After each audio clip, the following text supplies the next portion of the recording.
வறுமை கோட்டிற்கு கீழ் உள்ள ஏழை தொழிலாளர்கள் பயன்பெறும் வகையில் தமிழக அரசால் அறிவிக்கப்பட்ட சிறப்பு நிதி 2000 ரூபாய் வழங்கும் திட்டத்தை வரும் 24ஆம் தேதி தமிழக முதலமைச்சர் தொடங்கி வைக்கிறார். இது குறித்த கூடுதல் தகவல்களை நமது செய்தியாளர் விக்னேஷிடம் கேட்கலாம்.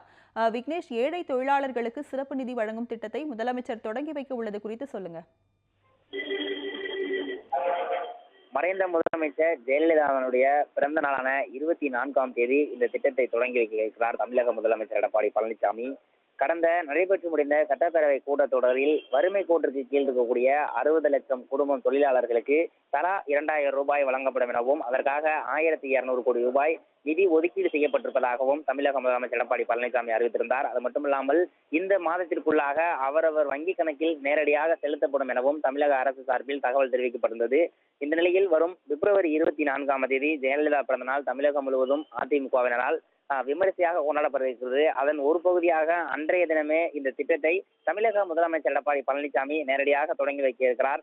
கஜா புயல் மற்றும் வறட்சியினால் பாதிக்கப்பட்டிருக்கக்கூடிய குடும்பங்களுடைய வாழ்வாதாரம் மேம்படும் வகையில் இந்த 2000 ரூபாய் நிதியானது வழங்கப்படும் என தமிழக அரசு அறிவித்திருக்கக்கூடிய நிலையில் இதனை கண்காணிக்கவும் மாவட்ட ஆட்சியர் தலைமையிலும் மாநகராட்சி ஆணையர் தலைமையிலும் குழுக்கள் அமைக்கப்பட்டிருக்கிறது.